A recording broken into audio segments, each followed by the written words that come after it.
Hello, and welcome to Own Your Becoming, a podcast about power, wisdom, and authenticity, where we talk lifestyle and the deeper journey of self-love and midlife transformation. Energy is built on foundations, and sleep is the deepest one. When your nights are steady, your days have a platform. But in perimenopause, sleep often becomes fragile. Temperature shifts, hormone changes, and blood sugar swings can leave you wired more easily. Lower progesterone, which normally has a calming, sedative effect, means your system doesn't wind down as smoothly. So today, let's walk through what affects sleep, how mornings set the tone, and the small levers you can try this week. In perimenopause, your thermostat becomes more sensitive. Even a small rise in core body temperature can set off a hot flash or night sweat that wakes you. Blood sugar swings add another layer. A heavy late dinner, a sweet snack before bed, or even going too long between meals during the day can set you up for trouble. When your blood sugar dips too low, your body releases cortisol and adrenaline to bring it back up. That stress surge can leave you wired and more likely to wake up at night. Keeping meals balanced and spaced at steady intervals helps smooth out these spikes and crashes so your system can stay calmer throughout the night. There are a few simple levers you can use to make sleep easier. One is temperature. Keeping your bedroom cool around 18 to 20 degrees Celsius or 64 to 68 degrees Fahrenheit. This helps your body stay stable through the night. And there's a small trick. If you tend to overheat, skip the socks and let your feet breathe outside the covers. The blood vessels in your feet act like a release valve, shedding heat so your body can drop into deeper sleep. Light is another lever. After dusk, dim your environment. Bright or blue light from screens suppresses melatonin, your natural sleep hormone. Lowering the light signals your brain that night has arrived. Ideally, no screens an hour before you sleep, but if you can't, give yourself at least a 15-minute of a wind-down ritual. Food timing also matters. Aim to finish dinner 2 to 3 hours before bed to give your blood sugar time to stabilize. If you want to experiment further, try leaving a longer buffer, 4 to 5 hours before sleep. Combine that with 7 hours of rest and an hour's pause before your first meal, and you've naturally created a 12 to 13-hour fasting window.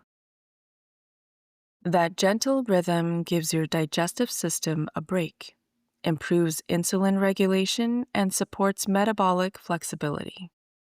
It doesn't have to be extreme, just mindful timing.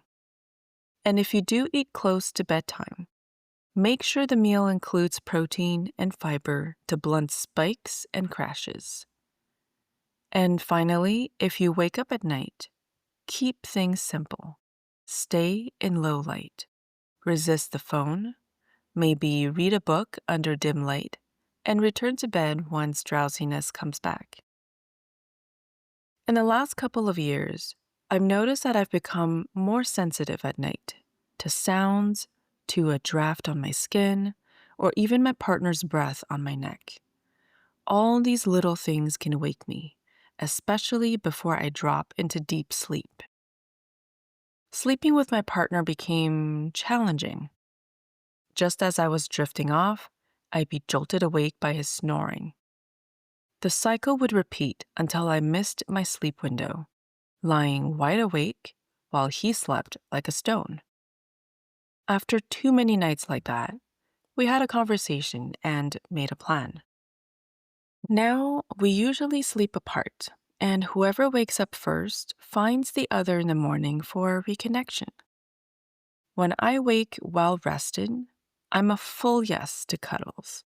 Compared to the mornings after a bad night's sleep, when I would turn away and say, I need to sleep. A good night's rest gives you the energy to be present with the ones you love. Then there are certain days in my cycle when I just don't want to sleep. This usually happens right before my period and around the full moon. Side note, many people, men included, report that full moon disrupts sleep. Some studies show changes in REM and total sleep during full moons. Have you noticed how full moons affect your sleep? Instead of fighting those sleepless nights, I now take them as opportunities. I see them as the universe giving me extra time to catch up with myself. I call them the no time. They don't belong to weekly schedule, so it feels like time that doesn't count. I can reflect on my day, read a book, or even bake. Some of my best experimental bakings came from those late night hours when I couldn't sleep. And of course, this no time isn't entirely free. It costs me sleep, so I plan the next day accordingly. No intense training, and most likely a power nap when the crash comes. Power naps are powerful. A true power nap is 10 to 20 minutes. Sleep longer and you may disrupt your night sleep. Nap before 4 p.m. Napping affects the brain chemical called adenosine. This molecule builds up while you're awake and creates what's called sleep pressure, that heavy urge to fall asleep. Sleeping clears adenosine out, so if you nap too long or too late, you lower your adenosine before bedtime, which takes the edge off your natural sleep pressure and makes it harder to fall asleep at night. For a midday reset, if you've been home all day, step outside for a 10-minute walk. Personally do Qigong mid-afternoon as a pick-me-up. The form I practice is called Yan Shugong, or the art of longevity. It involves stretching certain meridians and circulating energy internally. The form is energizing. Master Yap warned not to do it close to bedtime, but I ignored the advice a few times and kept myself awake. If you'd like to know more about this form, let me know in the comments. I've also added a link in the show notes. A midday reset can also be as simple as finding a quiet place and closing your eyes for 5 minutes. Slow your breath and gather back your energy. Sit or lie down. It's just a moment to be with yourself, to call back the energy that has scattered. Then you can return to the world more grounded. It's like a soft reset. Yoga Nidra. If you haven't tried it, Yoga Nidra is a guided relaxation practice often called yogic sleep. You lie down, close your eyes, and follow the voice as it guides your meditation through your body and breath. Even 10 minutes can feel as restorative as several hours of sleep. It calms the nervous system, lowers stress hormones, and makes it easier to drift into real sleep. You can do this midday or before bed. You'll find in the show notes a link to a guided 10-minute Yoga Nidra session. Herbal teas can also support your wind down. Chamomile, lemon balm, and passion flower are gentle herbs that ease tension and prepare the body for rest. Valerian root is stronger and can help with sleep onset, although its earthy taste is not for everyone. The deeper value is in turning it into a ritual. A ritual is a routine performed with intention. Every night, when you hold a warm cup, breathe in the steam and set an intention. I'm releasing the day. I'm welcoming sleep. By doing this, you're teaching your nervous system what comes next. With repetition, it becomes a cue, a kind of a programming that helps you shift more easily into rest. Sleep doesn't stand alone. Your mornings matter just as much. Before the world intrudes, before you turn on your phone, sit for 2 minutes. No technique required, just presence. Name your intention. Today, I choose steady over busy. This anchors you. And once you're anchored, move your body. Shake, stretch, walk, run, or even dance. Whatever wakes up your flow. This doesn't have to be a full workout. It's simply telling your body, the day has begun, I'm here for it. And then step outside.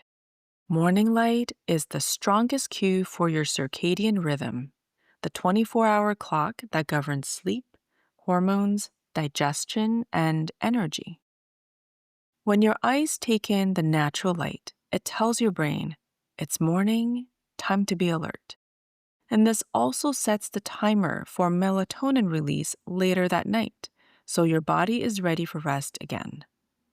Without that reset, your rhythm drifts, and you can end up wired late at night and sluggish in the morning. Anchoring yourself first thing in the morning matters because once your day begins, external demands take over. Securing your foundation first gives you agency to show up later. Frequent night wakings from hot flashes can often be improved by addressing triggers such as alcohol, caffeine, spicy foods, excess weight, stress, and smoking. Mind-body practices such as yoga, qigong, meditation, breath work can help calm the nervous system and reduce episodes. If your sleep disturbances remain severe despite lifestyle adjustments, especially towards the end of perimenopause, consult a healthcare professional. Hormone replacement therapy is effective for many women. Newer non-hormonal medications are also available to manage symptoms. For the next 7 days, experiment with one lever. Maybe finish dinner early, or try leaving 12 to 13-hour fasting window between dinner and breakfast. You can also explore yoga nidra, especially if it's new to you, or maybe create yourself an evening ritual for a proper wind down that welcomes sleep. Not everything at once, just 1 or 2 levers, and notice how your nights and mornings shift. Of course, food is another major lever for energy. So if you haven't already, go back to episode 3, where I dive into how food fuels your brain and body in perimenopause, and download the free meal guide on ownyourbecoming.com. It's here to help you put the basics into practice. Thank you for joining me today. If this spoke to you, share it with a friend who's walking a similar path, and be sure to follow so you don't miss what's next. Remember, perimenopause isn't a problem to fix. It's a rite of passage to rise into. Stay wise, stay wild, and keep rising. This is Wendy Wang. Until next time, keep owning your becoming.